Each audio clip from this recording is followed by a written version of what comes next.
Hello दोस्तों, मैं आप सबका अपना अविनाश कुमार आप लोग के अपने यूट्यूब चैनल द टैलेंट गुरु में आप सभी लोग का स्वागत करता हूं।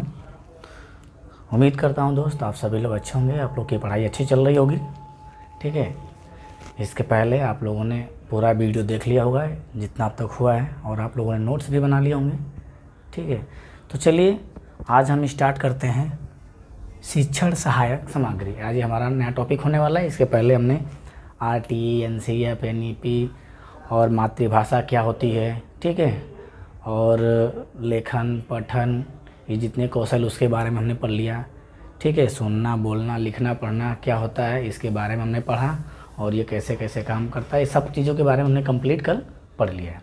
आज ये हमारा होने वाला है शिक्षण सहायक सामग्री। शिक्षण सहायक सामग्री का सेंस क्या होता है ये ध्यान से सुनिए। शिक्षण मतलब होता है सीखना या सिखाना। शिक्षण मतलब होता है सीखना या सिखाना। तो सीखने और सिखाने में जो चीज़ें हमें हेल्प करती हैं, जो चीज़ें हमारी सहायता करती हैं, या जिसका सहारा अध्यापक लेता है या छात्र लेता है, उसे शिक्षण सहायक सामग्री कहते हैं। शिक्षण सहायक सामग्री वे सामग्री होती हैं जिसका उपयोग करके, जिसका यूज करके, जिसका प्रयोग करके बालक को सरल तरीके से और रोचक, सरल व रोचक ढंग से क्या करना, बालक को पढ़ाना या समझाना। आइए देख लेते हैं। सीखने व सिखाने में सहायक सामग्री, सीखने और सिखाने में जो सहायक सामग्री होती हैं उन्हीं को ही हम शिक्षण सहायक सामग्री कहते हैं।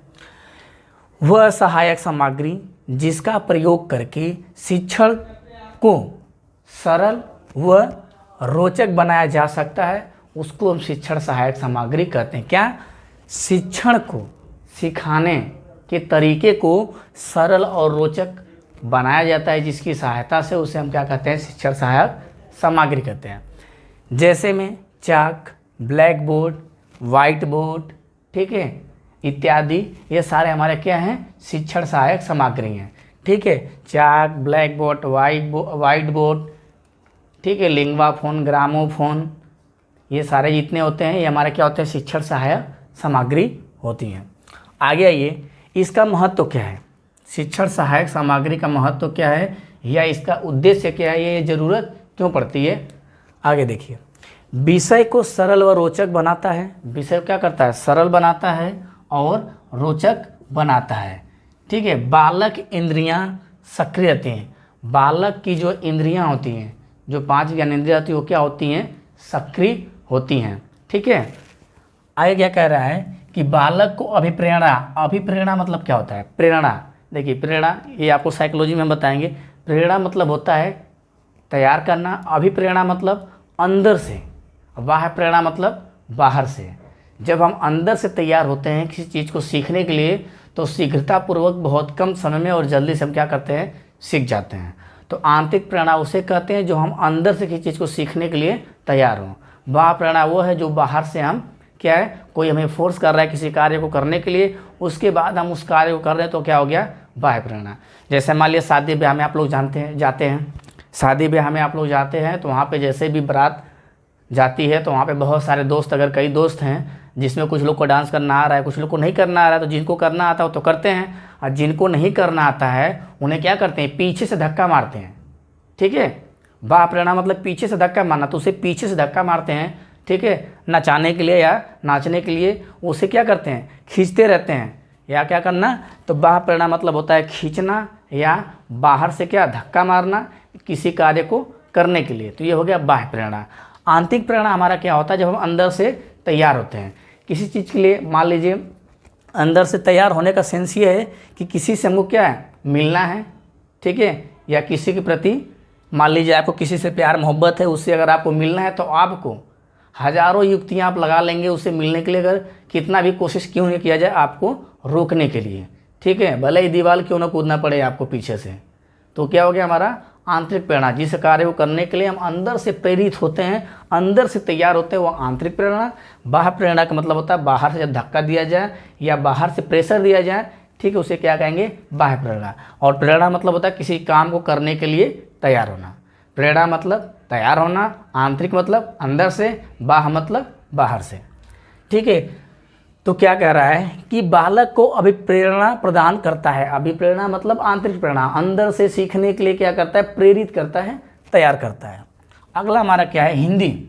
ध्यान सुनिएगा, हिंदी विषय में नई तकनीकी का प्रयोग सुनिश्चित करती है तथा समय व शक्ति का बचत करती है।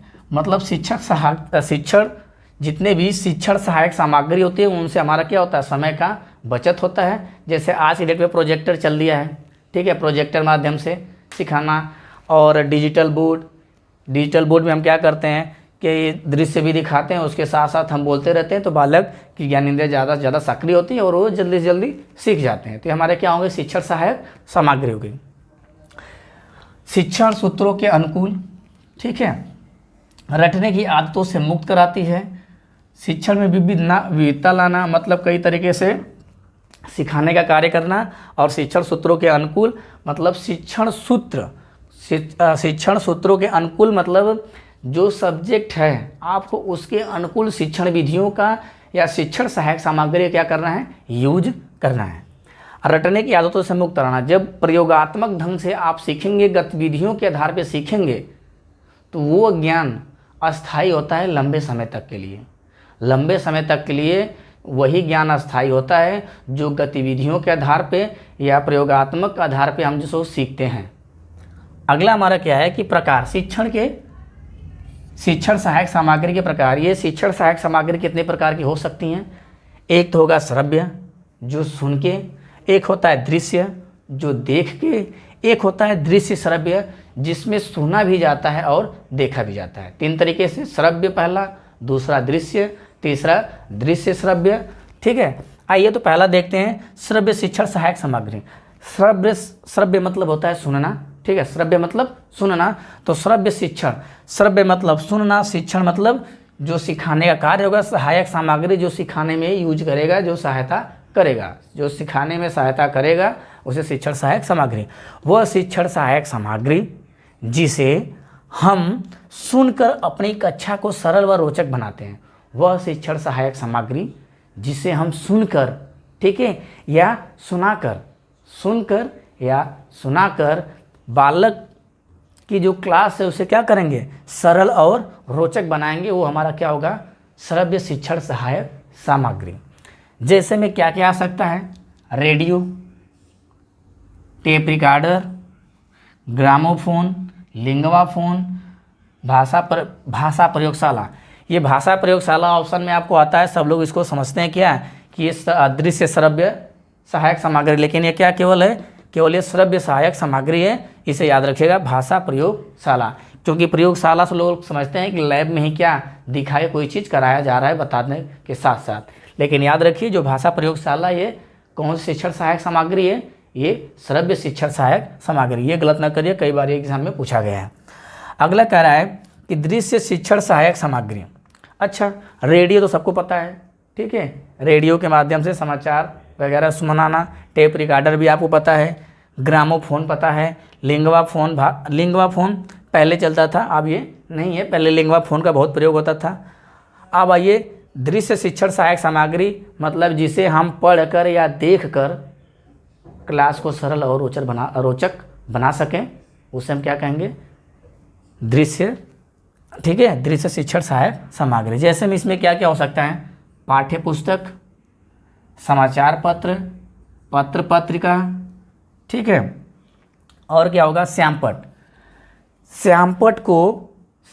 को शिक्षक का मित्र कहा गया है। इस पॉइंट को याद करके रखिए, श्यामपट्ट को शिक्षक का मित्र कहा गया है। जैसे केंचुए को किसान का मित्र कहा गया है, जैसे केंचुए को किसान का मित्र कहा गया है, वैसे ही श्यामपट्ट को शिक्षक का मित्र कहा गया है, ठीक है। शिक्षक जब भी पढ़ाए, आपको जब भी पढ़ाना है, वाइट बोर्ड या ब्लैक बोर्ड चाहे डिजिटल बोर्ड पढ़ाएंगे, तो शिक्षक को 45 अंश का कोण बनाकर लिखना है। कितना, 45 अंश का कोण बना के शिक्षक को लिखना है, ठीक है। कुछ टीचर तो ऐसे होते हैं कि बोर्ड के सामने लिखना स्टार्ट करेंगे, आपने तो लिखते रहेंगे, पीछे बच्चों को बस केवल पीठ दिखाई देती है, ठीक है। तो ऐसा नहीं करना है, आपको ऐसे लिखना है कि जिससे बच्चों का ध्यान बोर्ड के साथ साथ आप पे भी हो। तो आपको 45 डिग्री का एंगल बना के क्या करना है, वाइट बोर्ड पे लिखना है। अगला देखिए, मानचित्र, रेखा चित्र, रेखा चित्र को ग्राफ कहते हैं। ग्राफ के अनुसार जो डायरेक्शन और एक्शन अगर आपको बताना है तो डायरेक्शन का यूज़, डायरेक्शन बताने के लिए आपको रेखा चित्र चाहिए। और मानचित्र मतलब बताना, लोकेशन बताना है कौन कौन सा राज्य या कौन कौन से देश कहाँ कहाँ हैं, तो उसके लिए आप मानचित्र का यूज करेंगे। रेखा चित्र मतलब एक ग्राफ बनाएंगे जिसमें क्या डायरेक्शन के हिसाब से बताएंगे कि कौन सा राज्य किधर है या कौन सा देश किस तरफ है। अगला है मॉडल। मॉडल क्या करता है, जहाँ पे चित्र संभव ना हो, जहाँ पे चित्र संभव ना हो, ठीक है, वहाँ पे क्या करेंगे, मॉडल का प्रारूप तैयार करेंगे या मॉडल तैयार करेंगे। मॉडल के हिसाब से, मान लीजिए कोई बिल्डिंग विल्डिंग बनाना है तो आप क्या करेंगे, मॉडल के हिसाब से तैयार करके देते हैं, जो इंजीनियर यूज करते हैं। ठीक है, अब कह रहा है बुलेटिन बोर्ड, ये बहुत इंपॉर्टेंट है। बुलेटिन बोर्ड क्या होता है, ये बुलेटिन बोर्ड मखमल का, ठीक है, ये मखमल की तरह का कपड़ा होता है जिसमें एक क्या है, दफ्तीनुमा ऐसे वाइट बोर्ड की तरह रहता है, उसमें मखमल का कपड़ा ऐसे चिपकाया जाता है, फिर उसमें पिन के सहारे से जो जानकारी होती है उसी पे क्या करते हैं, एक ही विषय के बारे में जो जानकारी है तो उस पे बुलेटिन बोर्ड पे क्या करेंगे, मखमल कपड़े उस पर लगा के छोड़ देंगे। जैसे देखेंगे आप क्लास में जाएंगे जो नोटिस बोर्ड होता है, नोटिस बोर्ड आप लोग देखे होंगे क्लास में, जो जैसे ही आप ऑफिस में, जैसे ही स्कूल में एंट्री करेंगे तो नोटिस बोर्ड लगा होता है, वो जो मखमल कपड़ा उस पर रहता है, ठीक है, उसमें पिन से क्या करते हैं, पिन से धसा देते हैं जो भी नोटिस वहाँ पे लगाना होता है। तो आइए, अभी कितना हो गया, दृश्य हो गया, श्रव्य हो गया, अभी दृश्य श्रव्य बाकी है। तो आइए आगे देखते हैं, आगे देखते हैं। प्लेनिंग बोर्ड, प्लेनिंग बोर्ड क्या होता है, ठीक है, प्लेनिंग बोर्ड, इसमें खाने कटे होते हैं जिसमें समाचार आदि फिट किया जाता है, ठीक है। जैसे मतलब मान लीजिए एक ऐसा बना होगा, ठीक है, ऐसा बना रहेगा, नीचे हम बता देते हैं आपको, ठीक है, प्लेनिंग बोर्ड ऐसे करके बना रहेगा, ठीक है, इसमें पीछे पटरी लगा होता है, ठीक है, प्लाई लगा होता है, और इसके बाहर से ऐसे छोटे छोटे खाने कटे होते हैं, छोटे छोटे क्या होते हैं, खाने कटे होते हैं।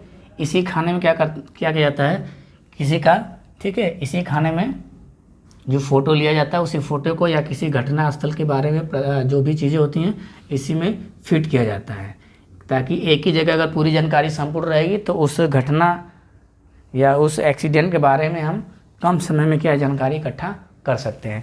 तो एक ही चीज़ से रिलेटेड, ठीक है, एक ही घटना स्थल से रिलेटेड कई फ़ोटो होते हैं, उसको इसी किट में क्या किया जाता है, लगाया जाता है। अगर मन करे तो इसको हटा के यहाँ दूसरा फ़ोटो लगाया सकते, यहाँ से हटा के इसको दूसरा, ठीक है। एक है फिल्मास्टिक, ठीक है, इसमें क्या होता है, उसमें एक ही घटना को दर्शाते हैं तो चित्र एक ही घटना को कई चित्रों में लगाया जाता है उसको, ताकि उस घटना के बारे में संपूर्ण जानकारी हो सके। तो हो गया प्लेनिंग बोर्ड और फिल्मास्टिक। अगला हमारा है कि दृश्य, दृश्य सहायक, इसको दो भागों में बांटा गया है, एक सामान्य है, दूसरा क्या है, यांत्रिक। यांत्रिक मतलब जिसमें इलेक्ट्रिक की ज़रूरत पड़ती हो या कोई मशीन की ज़रूरत पड़ती हो, क्या हो जाएगा, आंतरिक।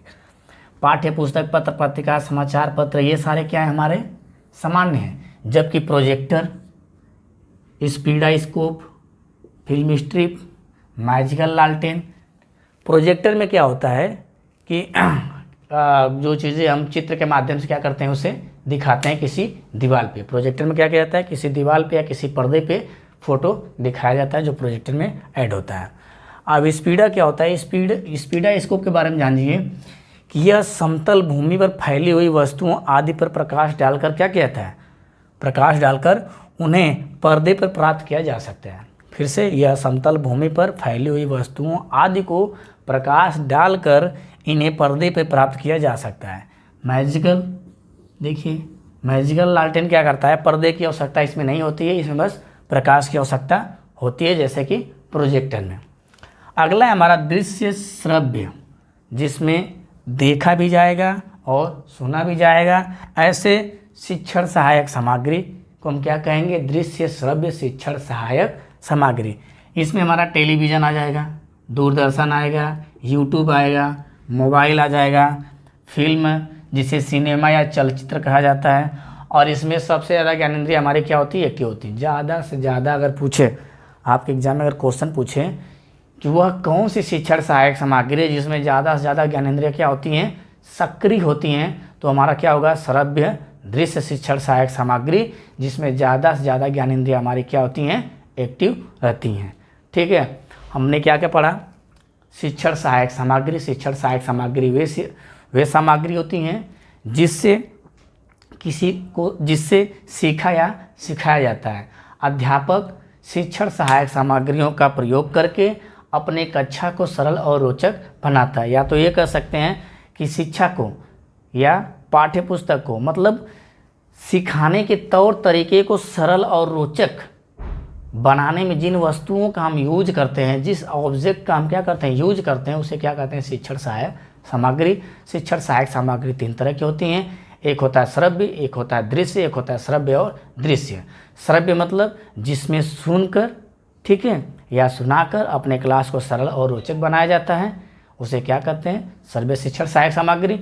दृश्य में जिसमें दिखाकर अपने कक्षा को सरल और क्या रोचक बनाया जाता है। और श्रव्य दृश्य जिसमें देखने के साथ साथ, दिखाने के साथ साथ उसमें क्या करें, आवाज़ का यूज हो, मतलब सुनाई भी, देखने के साथ साथ सुनाई भी दे, वो क्या, वो श्रव्य दृश्य शिक्षण सहायक सामग्री होती हैं।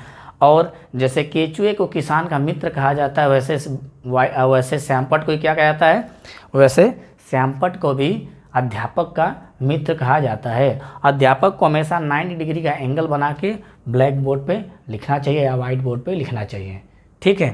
तो ये था हमारा आज का टोटल शिक्षण सहायक सामग्री।